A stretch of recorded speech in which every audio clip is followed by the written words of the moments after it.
Praise the Lord, hallelujah.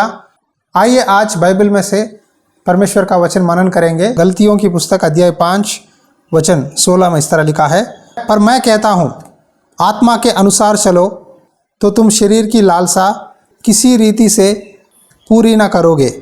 आज परमेश्वर ने मुझे ये वचन बताने के लिए प्रेरणा दी है कि आत्मा के अनुसार चलो तो शरीर की लालसा किसी रीति से पूरी ना करोगे।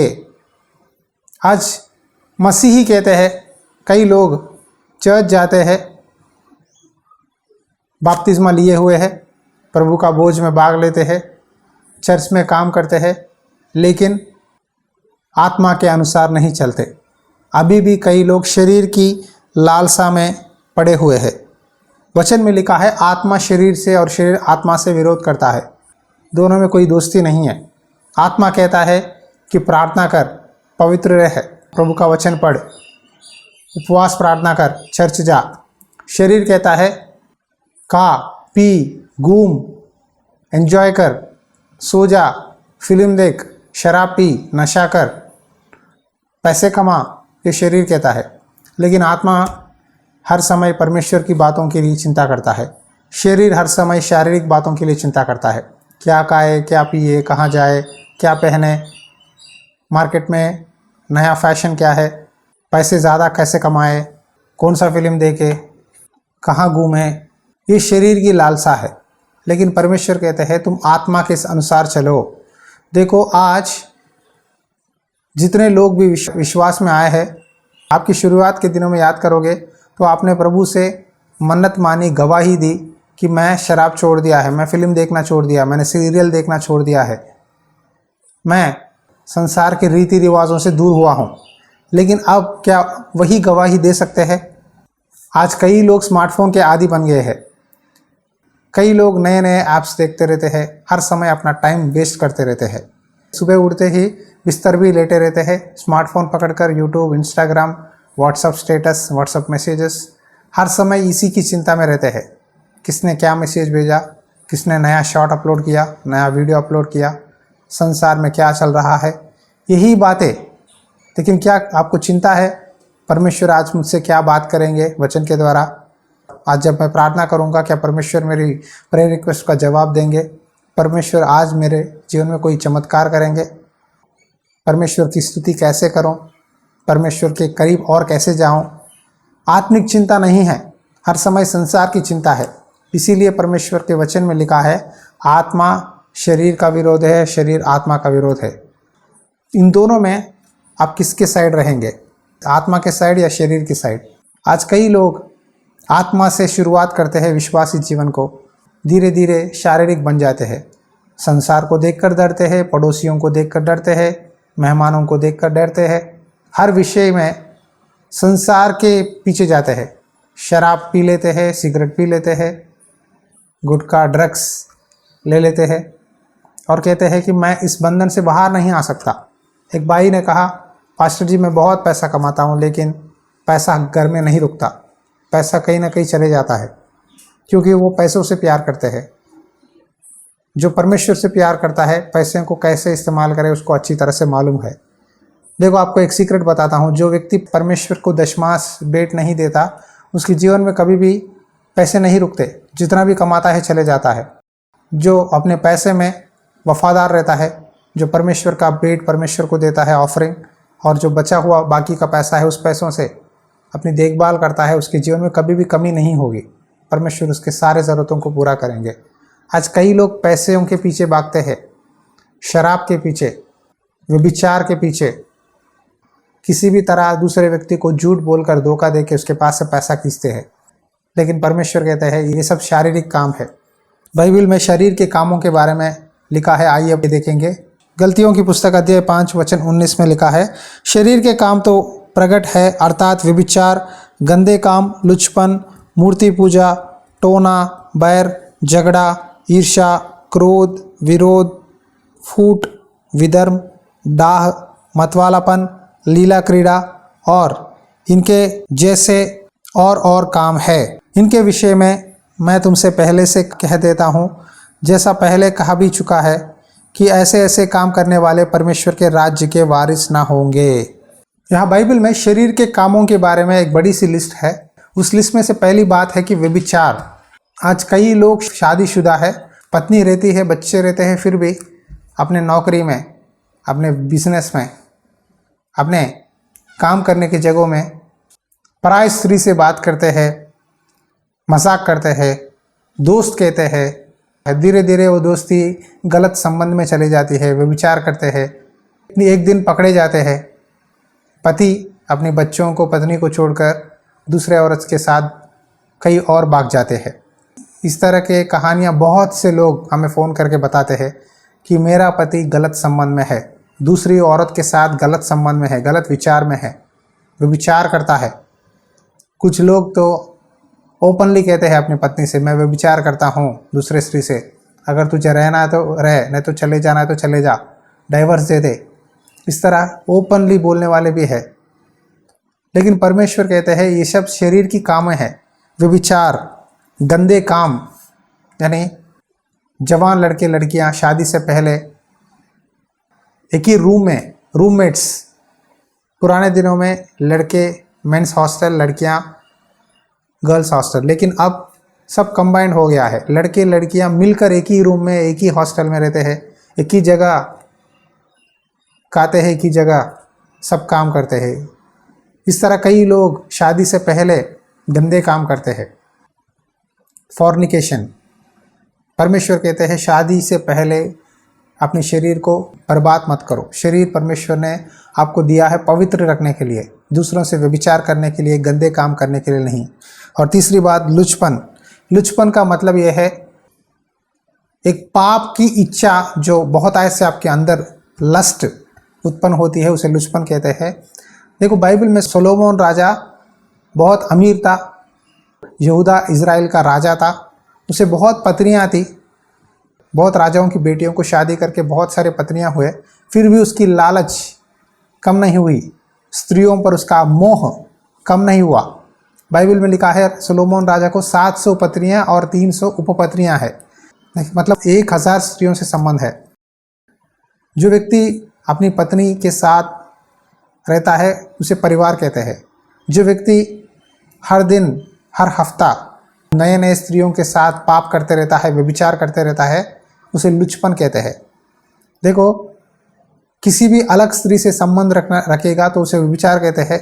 अगर वो व्यक्ति कई स्त्रियों से अलग अलग जगहों में पाप करता रहता है तो उसको लुचपन कहते हैं। ये भी परमेश्वर के नज़र में बहुत बड़ी पाप है। और भी लिखे हैं मूर्ति पूजा, टोना, बैर, झगड़ा, ईर्ष्या, क्रोध, ये सब एक लिस्ट के है। परमेश्वर से ज़्यादा अपने काम से, अपने नौकरी से प्रेम करते हैं। चर्च को संडे नहीं आते, पैसे कमाने के लिए जादू टोना के पास जाते हैं। कुछ लोग दूसरों से झगड़ा करते हैं, मुंह खोल के बात करेंगे तो हर समय झगड़ते हैं, लड़ाई करते हैं, ईर्ष्या रखते हैं, क्रोध करते हैं। अगर कोई भी व्यक्ति क्रोध करता है वो आने वाले दिनों में उस व्यक्ति का हत्या भी करेगा। कैन और हाबिल दोनों भाई है। परमेश्वर ने हाबिल की बलि को स्वीकार किया, कैन की नहीं स्वीकार किया। इसीलिए कैन ने अपने भाई पर क्रोध रखा। जब उसके मन में क्रोध आया, थोड़े समय में ही वो क्रोध गुस्से में हुआ और उसने अपने कास भाई, यानी अपना ब्लड रिलेशन भाई को उसने हत्या कर डाली। न्यूज़ में देखते हो तो एक लड़का लड़की से प्यार करता है, लड़की कहीं जाते रहती है, लड़की उससे बात नहीं करती, लड़की या दूसरे लड़के से बात करते हुए दिखाई देती है, वो लड़का गुस्से में आकर उसे रोड पर ही पत्थर लेकर मार देता है, चाकू लेके काट देता है। इस तरह कई न्यूज़ेस हम देखते हैं। क्रोध भी शरीर का काम है। और विरोध करना, फूटना, विधर्म। विधर्म मतलब अन्याय से। मान के चलो आप किसी के पास काम किए हैं, उसका पैसा आपको 200 या 300 लेना है, उसके जगह में आप 2000-3000 झूठ बोलकर, धोखा देकर दूसरे व्यक्ति को आप विधर्म, अन्याय के साथ पैसे लूटते हो, वो भी शरीर का पाप है। और दाह, मतवालापन यानी शराब पीना, परमेश्वर की बात नहीं मानते हो। कई लोग मुझे बोलते हैं भाई मैं शराब से बाहर नहीं आ सकता, शराब के बंधन में पड़ा हूँ, 3 महीने ठीक रहता हूँ, बाद में फिर शराब पी लेता हूँ। कोई दोस्त आकर कहता है आओ चलो शराब पियेंगे, तो मैं उनके साथ चले जाता हूँ। प्रॉब्लम क्या है? क्या मेरे भक्ति में प्रॉब्लम है? क्या मेरी ऑफरिंग में प्रॉब्लम है? क्या मेरे विश्वास में प्रॉब्लम है? ये शरीर का काम है। परमेश्वर की आत्मा की बातों को सुनने के लिए आपका मन नहीं है। आप पहला स्थान शरीर के कामों को, पाप को, शैतान को देते हो। इसीलिए आप व्यभिचार से, मतवालापन से, क्रोध से, ईर्ष्या से बाहर नहीं आ सकते। और आगे लिखा है लीला क्रीड़ा, डाह करना, दूसरों को देखकर रोना। देखो आज कई लोग अपने पड़ोसियों को देखकर रोते हैं। इसके पास कार है, इसके पास घर है, इसके पास अच्छे कपड़े हैं, अच्छे गहने हैं, अच्छा नौकरी है। कभी भी दूसरों को देखकर डाह मत करना। जो परमेश्वर ने आपको दिया है उसी के साथ खुशी से रहिए, वही आपके लिए भला है। एक व्यक्ति गाड़ी पे जा रहा था, उसके गाड़ी के सामने एक बड़ी सी लॉरी जा रही थी, उसमें लिखा है मुझे देखकर तू रोना मत। आज कई लोग ऐसे ही है, सामने वालों को देखकर अरे उसके पास 3 कार है, इसके पास इतना है, उसके पास इतने कोटियाँ हैं, इतना पैसा कमाता है। ऐसा रोने से कोई फ़ायदा नहीं है। आप प्रार्थना करो, मेहनत करो, परमेश्वर आपके हाथ के कामों को ब्लेस करेंगे तो आप भी उनसे ज़्यादा अमीर बन जाओगे। याद रखो, अगर इस लिस्ट में से शायद व्यभिचार, गंदे काम, लुचपन, बैर, झगड़ा, ईर्ष्या, क्रोध, विरोध, विधर्म, फूट, डाह, मतवालापन, लीला क्रीड़ा, कोई भी गलत या बुरा काम, बुरा विचार आपके अंदर है, परमेश्वर के राज्य के वारिस नहीं हो सकते। लिख के रख लीजिए, ये परमेश्वर का वचन है, ये कभी भी झूठ नहीं हो सकता। अगर आप कहोगे मैं माफ़ी मांग लूँगा, क्षमा कर मांग लूँगा, परमेश्वर मुझे और एक मौका देंगे, कितने बार मौका मांगोगे? मैं व्यभिचार कर रहा हूँ प्रभु, मैं शराब पी रहा हूँ प्रभु, मैं नशा करता हूँ प्रभु, चर्च नहीं आ पा रहा हूँ प्रभु। क्या जी एक दिन संडे चर्च नहीं आ सकते तो आप स्वर्ग में कैसे बैठोगे? परमेश्वर की महिमा में सदा रहना पड़ेगा, जहाँ दिन नहीं, रात नहीं, जहाँ अंत नहीं है। अगर एक संडे आप चर्च को नहीं आ सकते, उपवास प्रार्थना में जा नहीं सकते, अगर आप कहते हैं चर्च बहुत दूर है ब्रदर, मुझे फ़ोन करके बताते हैं चर्च बहुत दूर है जी, हमारे आसपास कोई भी चर्च नहीं है, आप हमें बताइए हमारे घर के पास चर्च कौन सा है। क्या मैं गूगल मैप्स हूँ? मैं गूगल मैप नहीं हूँ ना। आप जहाँ रहते हो आपके आसपास चर्च ज़रूर मिलेगा। 100 किलोमीटर के अंदर में एरिया में कोई ना कोई छोटा चर्च रहेगा। आपको ढूंढ कर आपको जाना चाहिए। आपको परमेश्वर के कामों से प्रेम ही नहीं है। आप हर समय दूसरों पर डिपेंड होते हो, दूसरों पर सवाल उठाते हो, तो कैसे स्वर्ग के राज्य पे वारिस बनोगे? संडे चर्च नहीं आ सकते या फास्टिंग प्रेयर में अटेंड नहीं कर पाते तो स्वर्ग के राज्य के वारिस कैसे बनोगे? कुछ लोग कहते हैं मैं क्रूस के ऊपर यीशु मसीह के साइड में एक चोर था, उसकी तरह माफ़ी मांग के चले जाऊंगा। देखो उसको मौका नहीं था, टाइम नहीं था, इसीलिए परमेश्वर ने उसको ले लिया है क्षमा करके। लेकिन सबको ऐसा नहीं हो सकता। तो विश्वास करते हो, आपने बपतिस्मा लिया है, आपने परमेश्वर से एक वाचा बांधा है, फिर भी जानबूझकर पाप करते हो तो आपको सज़ा बड़ी होगी। इसीलिए प्यारे भाइयों और बहनों, आत्मा के अनुसार चलो। आत्मा का फल प्रेम, आनंद, शांति, धीरज, कृपा, भलाई, विश्वास, नम्रता और संयम है। प्रेम के साथ, संयम के साथ, धीरज, शांति, ये आत्माओं का फल अपनाना चाहिए। चर्च को जाने वाले हर एक विश्वासी में, पास्टर में आत्मा का फल होनी चाहिए। आज कई सेवक परमेश्वर के वचन में से आत्मा के फल के बारे में नहीं बताते।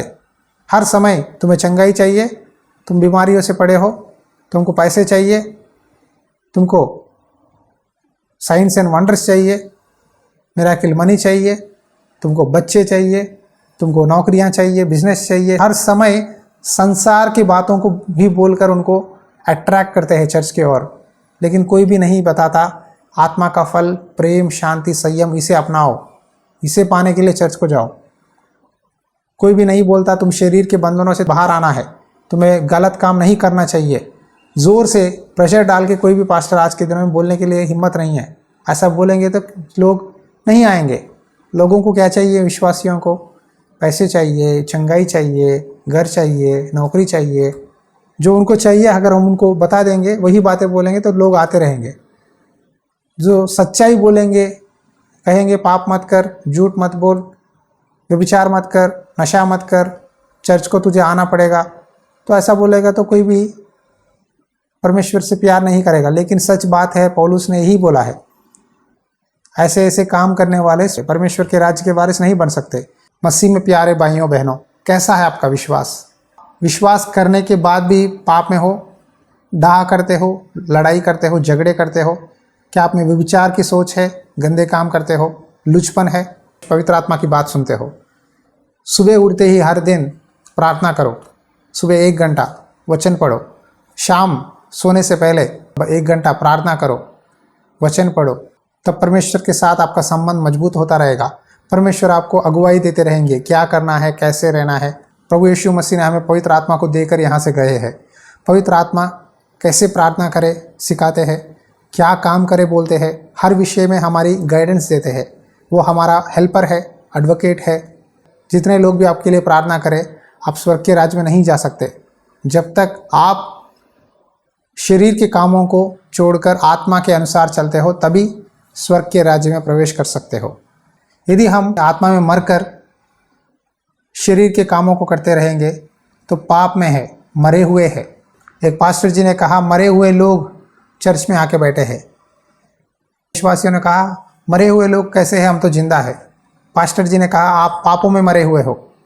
आप में से कई लोग परमेश्वर का बेट चोरी करते हो, व्यभिचार करते हो, घूस लेते हो, गाली देते हो, संडे चर्च नहीं आते, फ्राइडे उपवास प्रार्थना नहीं आते, परमेश्वर को धोखा देते हो। तुम शरीर के कामों में पड़े हुए हो, आत्मा में मर गए हो तुम।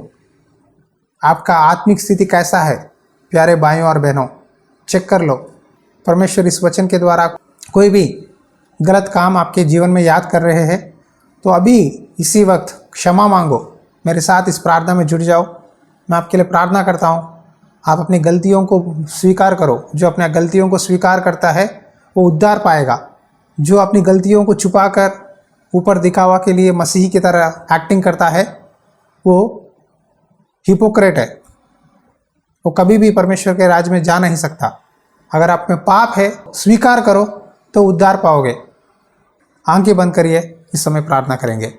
अनुग्रहकारी दयालु परमेश्वर, प्रार्थना करता हूँ। आपने कहा है आत्मा और शरीर इन दोनों एक दूसरे से विरोध है, शरीर के कामों से बंधन में पड़े हैं।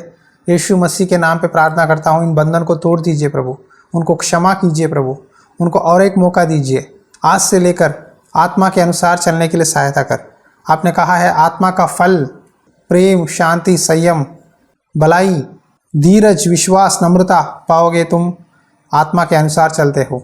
जो कोई आत्मा के अनुसार चलता है वो स्वर्ग के राज्य में प्रवेश करेगा, परमेश्वर की महिमा में रहेगा। हालेलुया। परमेश्वर, जो लोग इस वचन सुन रहे हैं उनके पापों को, उनके गुनाहों को क्षमा कर। आज से लेकर शरीर की बातों को नहीं, आत्मा के अनुसार चलने के लिए सहायता कर। रोज़ाना प्रार्थना करने के लिए, रोज़ाना तेरे साथ समय बिताने के लिए, बाइबल पढ़ने के लिए मदद कर। तू ही इन सबको ब्लेस कर, इनके पापों से छुटकारा देकर एक पवित्र मसीही जीवन दे परमेश्वर। ये प्रार्थना हमारे उद्धारकर्ता प्रभु यीशु मसीह के नाम पे मांगते हैं प्रभु, आमीन। Praise the Lord. पाप को छोड़ो। परमेश्वर के लिए कुछ समय है अपने पास, कुछ साल दिए हैं परमेश्वर। इस समय को परमेश्वर के लिए भी जीवन बिताओ। अगर आप ये वचन फॉलो करते हैं, सुनते हैं, अगर आप प्रार्थना करते हैं तो इस सेवकाई के लिए प्रार्थना कीजिए। चर्च का सामने का कॉम्पाउंड वॉल नहीं हुआ, गेट का काम नहीं हुआ, बहुत सारे काम पेंडिंग है। आप चर्च के लिए प्रार्थना करो कि काम कंप्लीट हो जाए। इसके लिए अगर परमेश्वर प्रेरणा दे, आप अपना दान बेच सकते हैं इस अच्छे काम में। परमेश्वर के काम में कोई भी बेट देता है, परमेश्वर उसको बहुत आज से ब्लेस करते हैं। कोई भी व्यक्ति अब तक परमेश्वर को बेट देकर नुकसान नहीं हुआ। परमेश्वर को अगर आप दोगे, परमेश्वर आपको इन रिटर्न डबल ब्लेसिंग्स देंगे। विश्वास के साथ प्रार्थना करो, परमेश्वर प्रेरणा दे तो परमेश्वर के काम में सपोर्ट कीजिए। इसी तरह इन संदेशों को लाइक करो और आपके मसीही भाई बहनों को शेयर करो। God bless you.